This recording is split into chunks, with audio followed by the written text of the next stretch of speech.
that's I'm just gonna. Yeah, I really, exactly as you just said, the format has changed, but you've had some of the most incredible of fights and incredible nights. Like right now, these guys fight one time. I think you've had four fights one night, or at one point. Well, I don't they even were never recall. they were never four. There was always three. That's the Three. tournament format with the 8 man.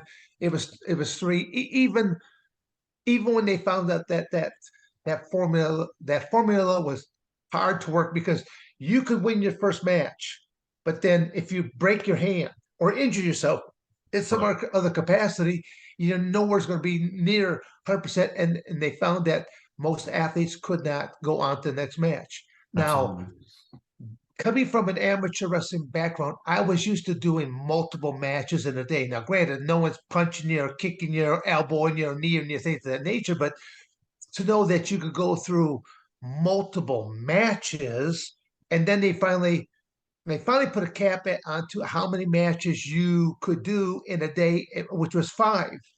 But to give you before that rule ever came into effect, when I was still in high school, and the first of the college coaches were starting to look at me, Mhm.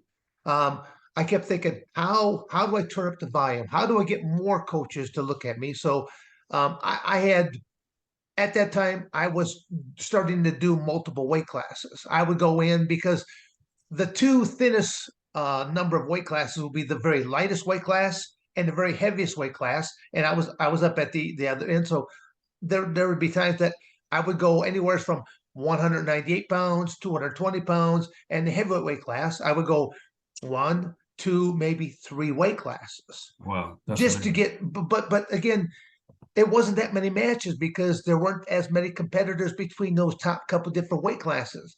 That Right. the toughest weight class was always in the middle, right around that 150 pounds, because more people are around there at that size. Even when you look at the fight game, in the fight game, in the middleweights, they're to me they are the toughest competitors because there are more people at Mhm. that size than there are at lightest weight, heaviest weight. Right, right. But you fought some of the heaviest guys, as I look at your career and I look at some of the early UFC fights you had.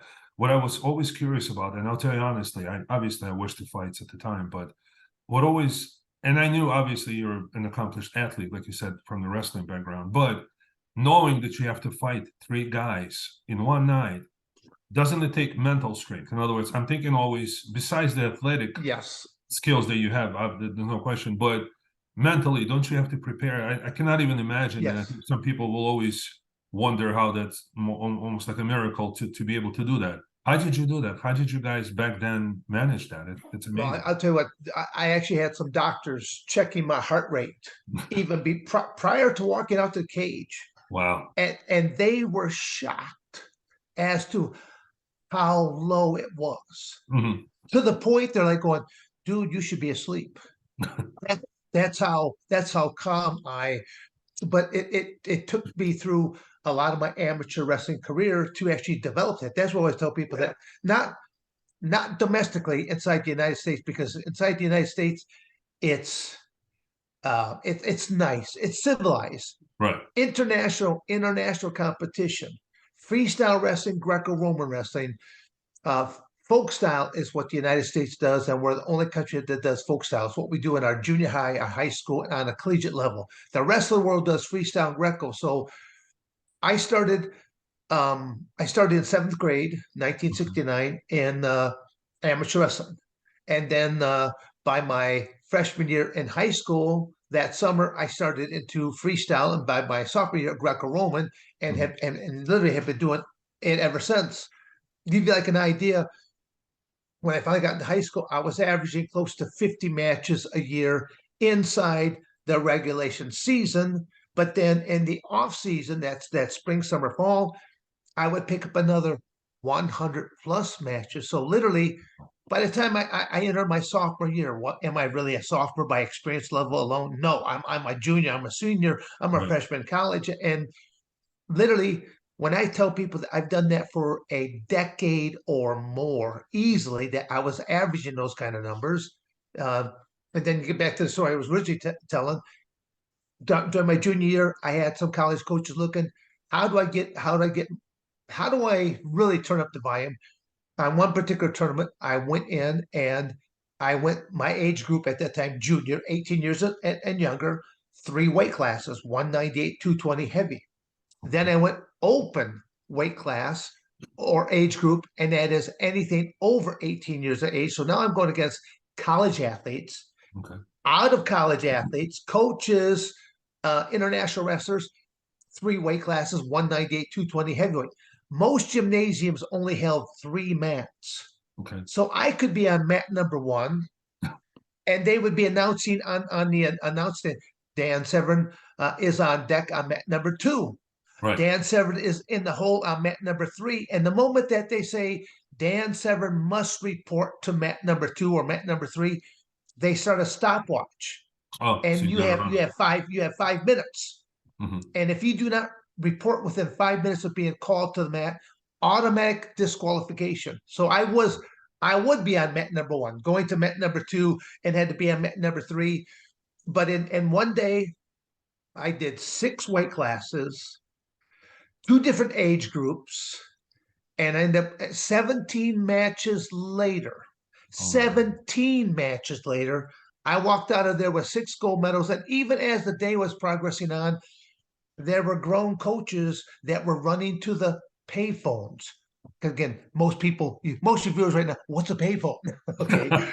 Yeah, Well, then we know, we pull that know. out of the Smithsonian here now. Right, right. We do know. Right. But they were running to the payphones and saying like, there's this high school kid.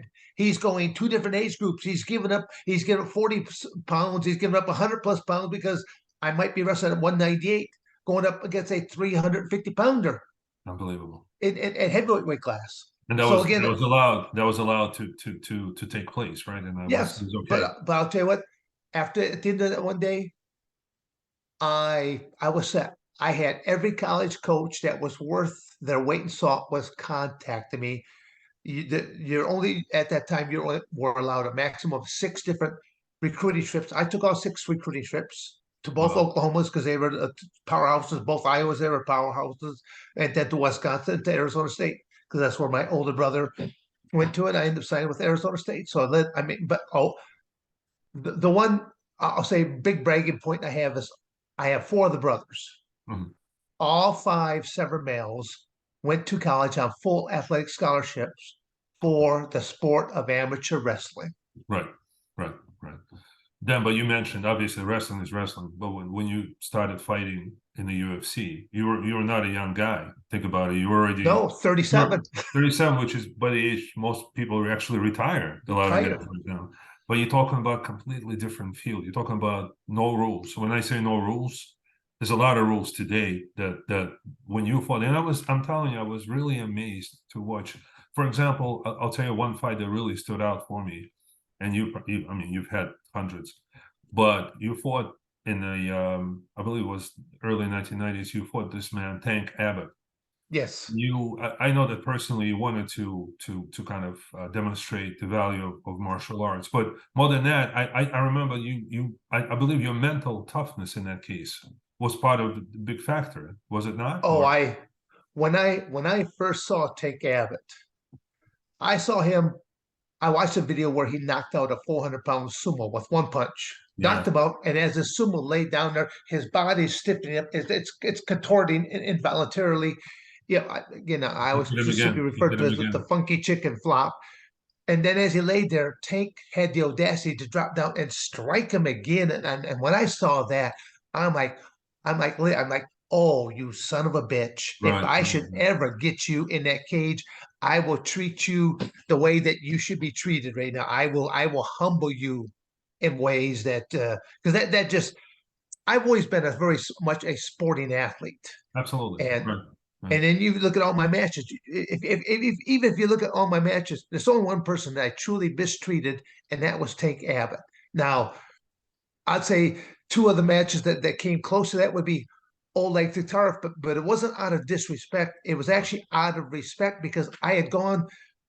The toughest wrestlers in the world were and still are the Russians. right. At a very young age, they start one sport, freestyle or Greco, and that's all they do the rest of their life. And literally, there was that point that they would simply look at you and go, Mike, if you cannot beat the Americans, we will find someone else that can beat the Americans, and we're going to ship you off to the salt mines. Now, do you want to win or do you want to lose? I mean, honestly, you think Tough. I'm kidding to you, but I'm actually being very serious. Absolutely. No, I believe that. And you just mentioned that the other name, like you said, Oleg Taktarov, whom I Yes, believe you fought twice and you beat him twice. But talk about a but tough guy. But Talk they about but don't- they were ugly the way I had to go to because one I just dropped these knees down on yeah, top of them, yeah, and that the first time I think someone had ever used a knee against the skull in a very effective type of way, and I mean I felt sorry. I mean literally you could go back and watch that video, and there was probably two or three times when I actually looked up and looked over at Big John McCarthy like, why is this match continuing? absolutely. This man cannot see me.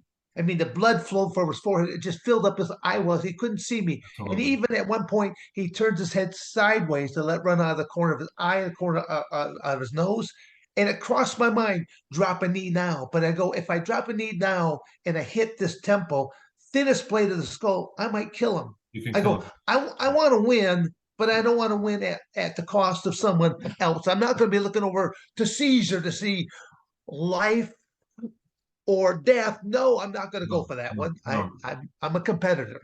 Absolutely. You're a competitor. And I think, like you just said, you're a sportsman. In other words, you're not, Yes, and I think there's a big difference. And that's a great example. I don't know why they haven't stopped the fight. I think at the time the rules were not as clear as also as far as referees when to stop the fight, on what to do and what not, because you're talking about two tough, mentally and physically tough people, yourself and Oleg.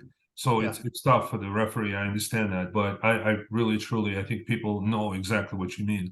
And you said I listened to some of your interviews. You said before that you kind of you research the rules. You know what the rules are, and you go to the full extent of the rules. Because I initially I there were no pride rules. I pride myself in being probably the most intelligent competitor that has probably ever walked in that cage. I understood the rules and I knew how to manipulate those rules to Right. my benefit.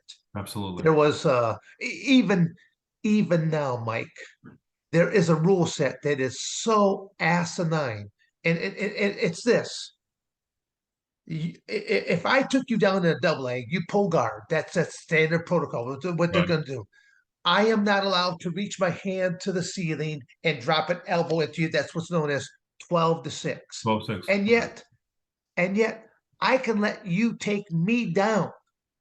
I pull guard on you, and then and your head will be down right around my rib cage here somewhere, and then I'll put one hand or the other hand, I'll put a bolt back behind my head, and I'm wait because what's the first thing that everyone ever does? That man will always look up, and the moment that you start to see him starting to look up, the moment it goes from hairline to skin line, boom! I could actually throw an elbow down, what's known as sidewall to sidewall or cage wall to cage wall, and that is acceptable to me. That is still 12-6. I still rose my hand above my head and I drilled it elbow down, but like you have people that make up these rules that have never competed before.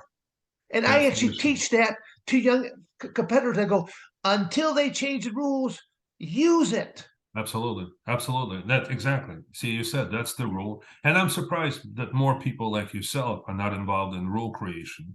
In other words, you should be there And we talking should about it. be. Why are we not on the advisory board? Right. You fought more than anyone on the planet. So why wouldn't that someone, but like you said, most people are not that make the rules, they're not fighters. They're more Right. politically inclined. But Again, you got to look at, has Dana White ever climbed in that cage? Has any of the referees ever climbed in that cage? I mean, I'm not trying to belittle anyone, but the reality is you think differently. Even when they have their judges or their referees, they literally should be looking with people, men and women that have had actual experience. I would absolutely. take way more stock in someone that was a cage fighter because they understand what's going through both athletes' minds. They understand what you're willing to tolerate. You're not don't stop the press match too prematurely unless it's an amateur. I always say that on an amateur match, sure, stop matches more prematurely there because they're just young and they don't even know what they're doing. But when you're a seasoned athlete and you're out there for a big payday, give him a little bit more time, and Absolutely. but stay in contact with him. Even though you might be fighting, I might be saying stuff like, Mike, I'm watching here right now, but I said, I'm getting close to stopping this match. You better give me a wink or give me a thumbs up that you're still in this match. And again, that's where, Big John McCarthy was good about that, and always get a little thumbs up or give him a wink or something of that nature. Yeah. Well, he's a great guy, by the way. He's talk No, about knowing the cage and knowing the fights. He's like was there yes. from the Well, beginning. he was the one that first started actually talking to me about this because he saw how I was using the rules. I mean, he literally he got such a kick out of me being in that cage because I mean the one story I've told many times is that the first time I ever met Big John was inside the octagon cage, UFC Oh, really? number 4. So Okay. he he comes over to me and he goes right into autopilot of what he says. He's very authoritative, Yeah. under control, and then going through all the stuff. But at the end of the quick little review of the rules and stuff of that nature, he always asks, "Are there any questions?" Well, the first time I couldn't think of nothing, but as he was turning away, a goofy little thought popped into my head, and I simply just said out loud, "Where did all that money go that my parents paid for piano lessons?" And he said he heard it, That's a but good when he one. looked back at me, I had my game face on, so Right. he didn't think it happened. But it was a tournament format. Match number 2, he does the exact same thing, and just said, and I know it's coming. So as soon as he says, "Are there any questions?" I go, "Yes." If you would just give me the winning lotto ticket numbers, I wouldn't have to do this stuff. And he looks at me, befuddled, like this guy's nuts. He's pulling off one-liners before his match. But anyone that really knows me knows I have a very, I don't know, maybe a sick, maybe a twisted sense of humor, but I have a sense of humor that it's just part of me that I can come up with a one-liner in some of the most toughest type situations. I believe That I absolutely. fought my parents for that because they gave me my genes. No, that's great, but that kind of shows that you were relaxed. You said before you were relaxed. You almost Yeah. you wanted to be The, there. You there, came okay, across. there was I'll tell you just one more Sure, about please. that same story right there because Big John, I'm fighting Ken Shamrock. I get match number 2, and he's on top of me in a mount position for like, I don't know, 5 or 6 minutes. He's on top Right. of the mount, and the mount was like the ultimate position that you could ever get secure on someone and it just rained down. He couldn't do nothing to me, but this was still during that no holds barred era to where they were never going to stop the match. You had to fight your way out from underneath it. So Right. I saw Big John's feet over on the side of me, and I'm underneath Ken's body. And then basically, as I saw him there, I popped my head up from underneath Ken's body. I look right up at Big John. I go, "It's a hell of a way to make a buck." And I died, and I tucked Oh right my back God. underneath. And he couldn't believe it. But then Ken freaked out as well. Ken heard me say this, but I knew that I broke his psychological. And at that point, I reversaled him and I rained on his parade. So Yeah, again, I was watching that. Of course, I remember that. That's amazing. That's amazing. I That's what again, but now you know the inside story to where Dan Sever comes up with a one-liner. Ken hears it, falls for it, but you lost. you know, He had but to lose concentration right there, and you reversed yeah, and you pounded on him. But I remember that absolutely. You won the fight, and then I think people actually caught one of your one line, not a one liner, but a joke. I think was it Coleman with fight or is it uh, that was what I did not know that Big John McCarthy was mic'd. It was the first time right? that they So were putting everyone Mike because learned. they were Everyone trying to get, heard. yeah, and literally every time that Big John would come to me, I think he expected something goofy to come out of my mind. And so out of the blue, I come up with a mathematical Yeah, equation. if a I train had all these travels through different people mine. that heard it, and they're coming up like, well, Dan Severn is Mary on the bicycle, and then Mark Coleman is the locomotive. And I mean, it was like That was going, I amazing. That was probably amazing. could never even remember that joke that I said. That it's just a one liner. Absolutely. No, it's probably on tape somewhere, I'm sure, but before the Yes. fight. And I'm sure it was amazing. I know Big John probably freaked out also. He said this guy is so relaxed. I think he just come to learn. I mean, even yeah, John has I've been involved in different matches before, and well, against Oleg, Yeah. and where I basically when the match was over, and he was congratulating me. I just said, Big John, I go, John, if I'm ever in a situation like that, and I'm not responding to you, I go, please stop the match because I go, I don't know where what kind of damage will this cause this person somewhere down the road? It's you That's right. know, as we said before, to survive matches, have we truly survived? Time will tell.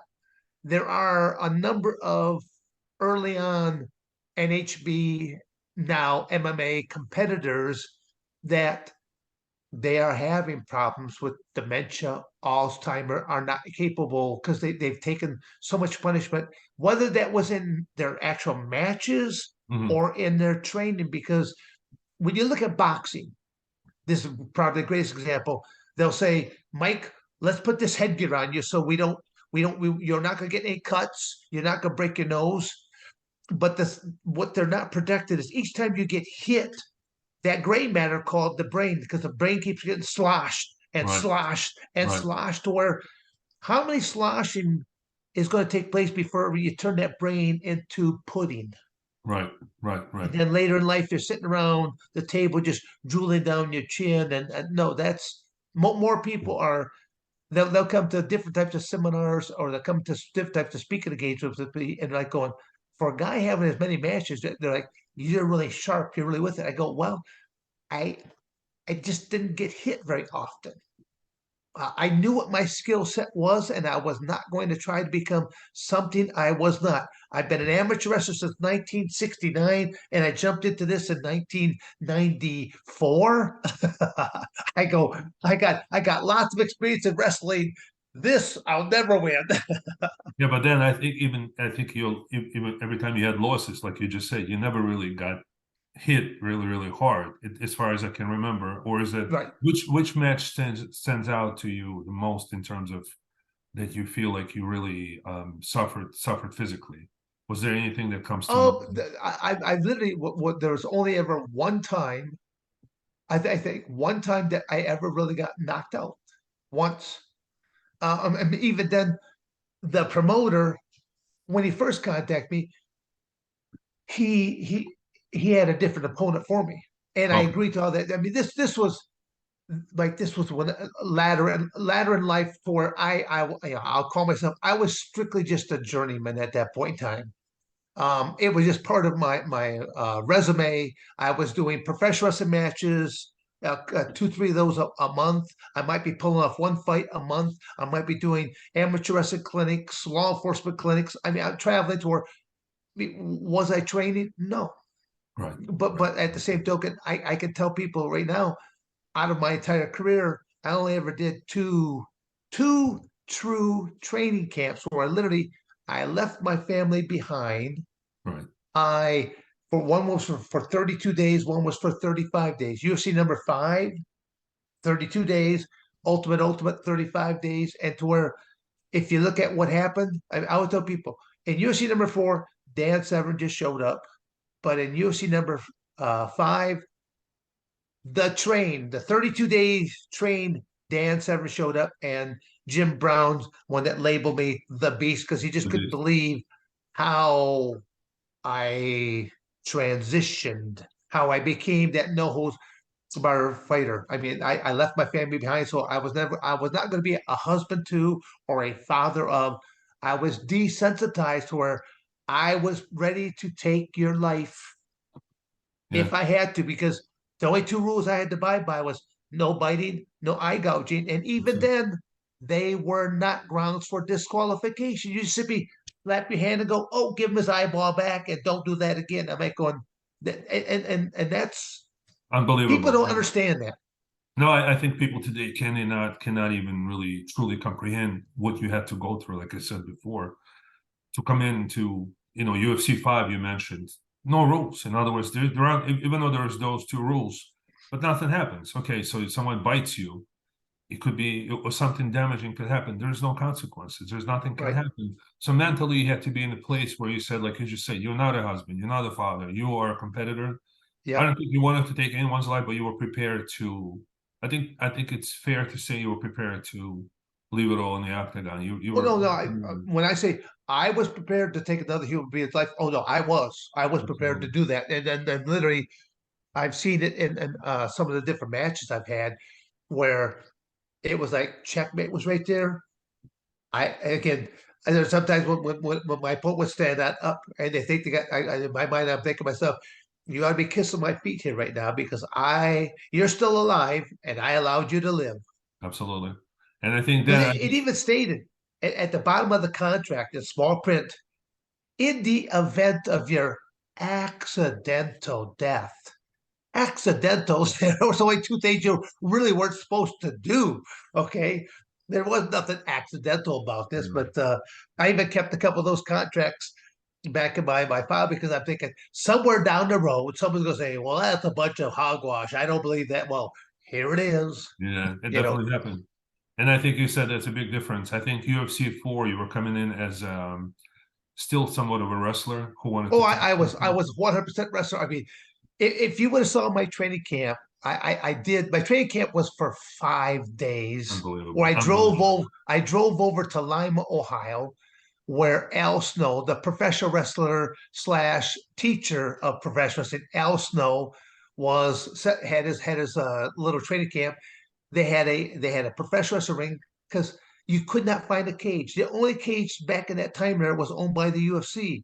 Right. Fast forward to today, to today, you can go to any kind of community and you can find either a full cage or a section cage, and you can take these different teachers will say, we teach UFC tactics, we teach this, Absolutely. we All over teach the place. that, yeah. So, Absolutely. but But back I think then it was I think comedy. It was just if pure you showed comedy. up, if Dan Severn of UFC 5 showed up on you at UFC 4, I believe you would have had the same title earlier. In other words, that Well, mentality. Dan Severn was there mind wise. Even when the finals was over, because I've had a lot of people always ask me about the question, well, how did Hoist beat you? I said, who said he beat me? And well, they're like, well, you tapped. I go, yes, I did. I said, but did I tap because someone beat me? Or did I tap because I was unwilling to do what I had to do to another human being? I go, the only person that knows that answer is me, and I can live with my own conscience. I I sleep believe. well at night. Oh, yeah. I felt like you were not. I don't want to say holding back, but I think you were not willing to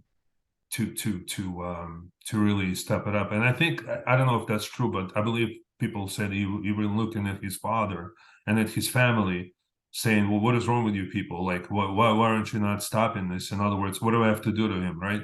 In other words, it seemed to me that you were to some degree still not that mindset that you mentioned before that you were prepared to take a life. I don't think you were prepared to take No, a no, life. no.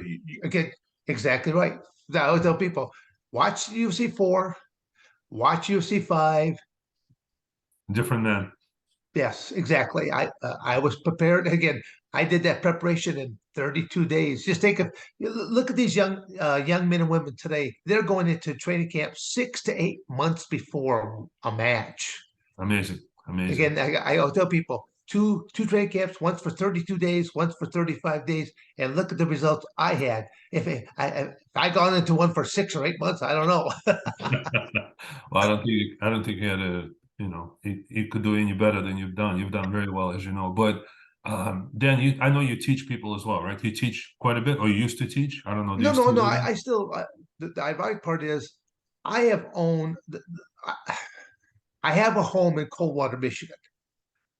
Most my family and friends get mad at me because they're like going, you were Dan Severn, Montrose, Michigan. You lived in New Lothrop, but again, they all like you went to Montrose Hillbethloy High School, but that's where you already had your reputation as this pity machine.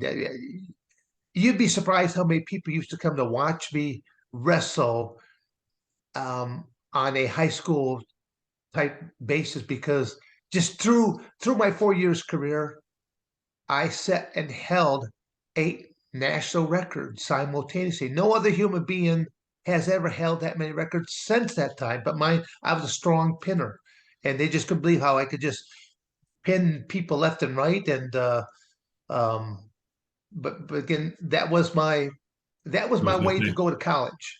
That right? was No, just my way to go to college. I mean, it's I tell people that I aggressively did freestyle matches. I aggressively did Greco-Roman matches because the more and more matches I get and the more titles, it would impress these various college coaches, and it all worked. And it worked for all of my older brother and my younger brother. Like I said, all five Severn males went to college on full athletic scholarships. Amazing, amazing. What I want to ask is, as you teach people, obviously in wrestling, I'm not sure if you ever taught for the actual MMA fights or not, if you prepared people, but is there a way, in other words, how do you translate? Like you can teach people physical skills, you can teach people wrestling, which are actually techniques and skills. Yeah. Is there a way to convey that mental toughness that I've been talking about? In other words, something you felt before UFC 5 and UFC Ultimate. Yeah. Can that be taught, or is that something, is a fighter made, or can you kind of teach someone based on your experience? Combination of both. There are certain things that you can teach. You can, just by running an aggressive and tough practice, you can, the better the cardiovascular that you can get your athlete into, the more that should help their mental edge. I always said as a coach, sorry about that. Just turn it back off. Oh, As a please. coach, the only two things I can't give you, it's like, uh, well, okay. Have you ever watched the movie The Wizard of Oz? Sure, sure. Okay. Well, what did what did the lion what did the lion fail to have? I believe the heart, right? Well, no, the lion was the courage, Ah, the Tin Man, the heart, and the then heart. the scarecrow With the was the courage, brain. he was And literally, scared. I bring those up because lots of people have seen it as a child, but I go, that still prevails to most people today.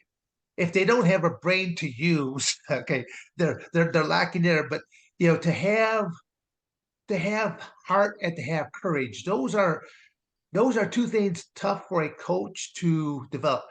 I can run very aggressive, very difficult practices to where cardiovascular wise it's going to tax you. And then I'll like, you know, take a minute off, walk around the room, put your hands on your head, breathe in and out, breathe in and out. I go, you get 1 minute because that's how much time you get in between rounds. You got to be able to reset your mind. You got to be able to reset your body, get ready. Okay, right back in 5, 4, 3, right back at it again. I mean, no, I ran practices the way that you would compete. Right. I really, as a coach, you can do things to build that up. And that was probably the one thing I had over, I'll say all of my opponents, was the mental edge because I can will myself to do things that most people only ever dreamed of. Absolutely. And you have. But even when you look at, I'll say that when they went from no holds barred and then we're now transitioning because in no holds barred there were no rounds. There was only a round until someone was unconscious, whether it was knockout, chokeout, whatever. And at that time, Big John McCarthy could not stop the matches. Only a physician. They allowed the physician. I'm thinking the physician could be on one side of the cage and 32 feet across the other side is where the action all taking place. One of the first rules that John was able to get changed was he's got to be able to stop the match because he's right there watching everything. He's Of hearing course. the guys gurgle on their own blood and stuff like that. I had no idea that was the case. I did not even know that he Yeah. couldn't Well, again, stop the it's fight before. part of the educational process right there. Just telling people again, it was a whole different animal back then compared to what it is now. It's a lot more civilized now, and you have very much more well-rounded athletes. You have athletes that now can. They might have come from a grappling background, but they can strike with some of the best strikers, and then you have some strikers that can now grapple with some of the best grapplers. So you do have a much more complete athlete nowadays. And that's then one of the names you mentioned before, George St. Pierre. I Yeah, believe George St. Pierre. he is probably one of the first guys that kind of became the most well-rounded fighter. Yeah.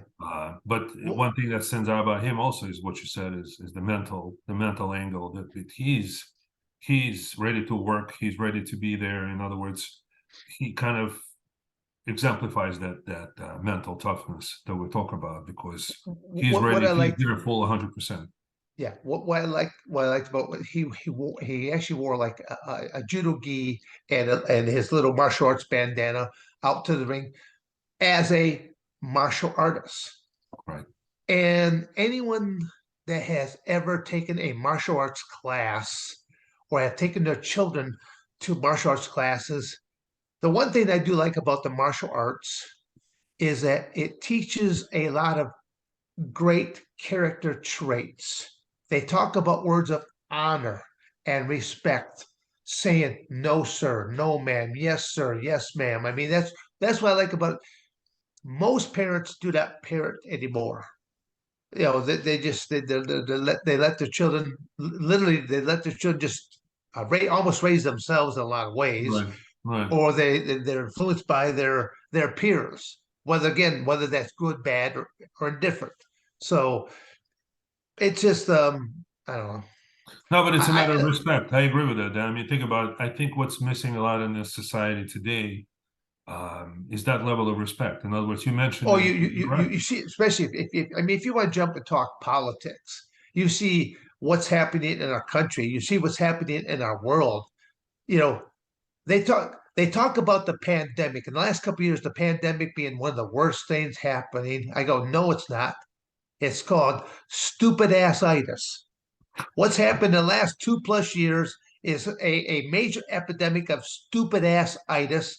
It's quite contagious. It has really dumbed down the masses to where the masses no longer think. And I tell people all the time, I go, these elected officials basically they work for you and I. They're supposed to because Supposed to. who Yeah, whose salary, who pays their salary? The tax dollars do, we which is do. from you and I. So thus we're the employer, they're the employee. I'm not happy with my employee. I need to fire some of you people out of here. Again, that's how I look at it. And literally I did exactly what I said right there. All of my children have taken different trips with me to Washington, D.C.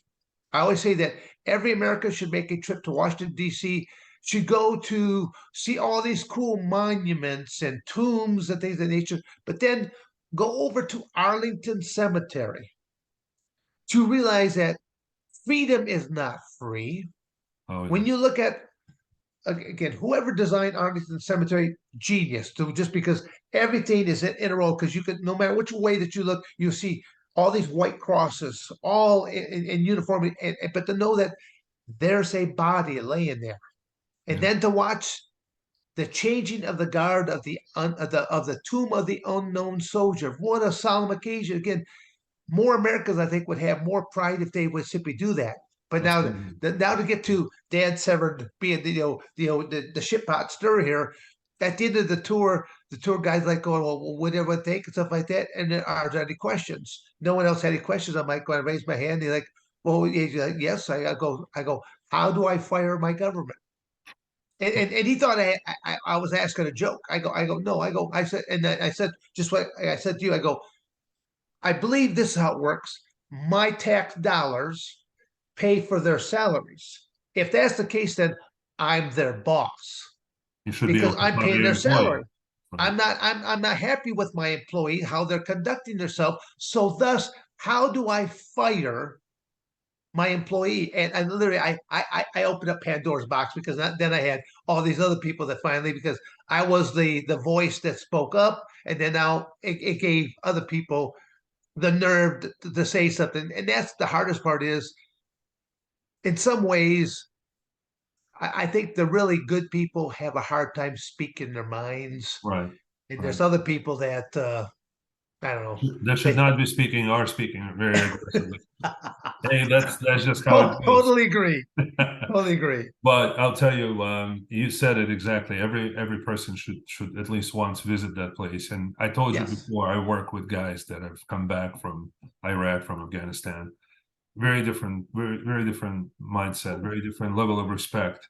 And I think we owe them respect as well, which is why I do what I do. It's more of a volunteer stuff. But I think they have a lot to share, but they also have a lot of help that they need coming back to Yes. this normal life. And that's why it's interesting when I hear you, because when you going into battle places like UFC 5 and other events, it's somewhat comparable to that mindset of going into possibly risking your entire life. And that's always a question to me. How do you come back? Because even though it was a competition, you you coming in as a warrior. I think it's the same mentality as, like you said, the Roman gladiators coming in with the, with this type of Yeah, mentality. You're look ready at the for that. Caesar. Yes. You're ready for that. How do you come back from that, and then you come back, like you said, to an interview, or even you come back home to your loved ones? How do you reconcile the two as a person? Again, it's you can't just simply flip a light switch. I mean, it's my wife did notice. She said she could see how much more. She goes, take this the right way. She could see how much more literally heartless I was. And they go. I said, it will take me a little bit of time to detox. I said Right. I had to prepare. I said that's the reason I left in the first place because I'm about to climb in this cage. I go, I could have come back in a body bag, and that is one of the cases. I could have come back in a body bag, and she would have been SOL at that point in time. So basically, I go, what I did for the family, I did for myself, and then for the future. And then, So but it's almost like you have to decompress to some degree, right? It's almost yes, comparable to coming back from space to some yeah. level. Well, And there are times. Well, again, the property that I have in Coldwater, it's a very unique property. It's 3 acres. It's a little over 3 acres, but it's a combination. I mean, I planted over 20 some odd fruit trees. I planted all these hedges around there. So my family kind of knows if Dad is out in his orchard or the grape vineyard and stuff like that, and he's trimming stuff like that, leave him be. Leave him be. He's detoxing right now. He's with Mother Nature. right. He's thinking. He's do all kinds of stuff like that. Praying to my God, the whole 9 yards. It's kind of going. Mhm. Sure. You can't be any closer to God than to be out in the orchard and doing things that, to me at least, in my opinion. Absolutely. No, I totally agree. And it works for you. And I think it would work for a lot of people. I think it's individual to some of these guys that I talk to. They need to find things that they can fill their life with and come back. Yes. And I think they get a chance to decompress the way the way you described, coming off of the battlefield, and they're being thrown right into regular, so to speak, regular life. They don't know what to do. They can't. They Right. haven't decompressed, and they get into a different mindset that they just. That's why they need someone to talk to, or they need to listen to someone like yourself, sharing your battle experiences and how you were able to kind of be on both sides, be both a regular human and then a warrior, literally within a span of hours. It's mind boggling. It's mind boggling. Well, that's one of the things that I enjoy about traveling. Yes, you asked me, okay, do I continue to teach? Yes. My first love of teaching is still teaching just amateur wrestling, Sure. folk style, because we're the one that does folk style. So I know folk style is really strong, but I also then teach the two international styles of freestyle and Greco. I'm also involved in submission grappling. I teach gi work, non-gi work. A lot of people don't realize I actually have a judo background because I took a judo class in my freshman year of college. But I, as I said, I was a very successful high school wrestler. So my freshman year coming into college, I stacked the deck in my favor to see can I keep this continuing on. So even like my freshman year, when I took these different classes, I took a nutrition class to make sure everything I was eating was going to make me the ultimate athlete. I took a weightlifting class, so I knew how to design programs specifically for the sport of amateur wrestling. I took a judo class, so I could learn to use my feet like a second pair of arms, and literally it all worked for me. Absolutely. I had a very Cinderella freshman year at Arizona State before an injury stopped me. I see. And at 18 years of age, I'm having an orthopedic surgeon look at me. He goes, "Well, you're done." I'm thinking, "Okay, I'm done for the season." And no, no, you go, you're probably done. He goes, "What you did, you probably will never wrestle again." Well, obviously, I defied him and two other orthopedic surgeons. I've actually retired three orthopedic surgeons, I think and the I'm last wrong. guy, And the last guy, he has both my X-rays up on the walls, and as he's got his little he's pointing. He goes, he goes, you shouldn't be doing what you're doing. He goes, you got bone chips, bone spurs, you got arthritis, advanced arthritis. He goes, he points to one spot. He goes, I don't even know what the hell that is up there. He goes, you shouldn't be doing what you're doing. And I'm like, look at me, doc, and I start wiggling my knees all around. I go, I'm a moving and I'm a grooving. He goes, probably the only thing that's holding you together is your musculature. I go, hold it right there. I go, are you saying that my curse is I have to work out for the rest of my life? I go, I will take that curse because most people are so lazy, they're not going to work out. I will because I want to live as long as possible, but I want quality of life. As I said earlier, when we first started the interview, I don't, sitting around in a chair, drooling down my chin is not living. No, no, it's not. Even even if I had a terminal disease, I would never think of doing suicide, but I would take up some really risky hobbies like underwater great white wrestling competition. What's what's my chances? Not good, but as that shark is chomping down on my mid torso, I'd still stick him in the eye with my thumb and go, "Take that," I don't think anybody would be surprised if you did that. Seriously. But again, You'd as you be can see through smiling this, probably. Right. a lot of this is just the attitude that I have. I mean, I want to live.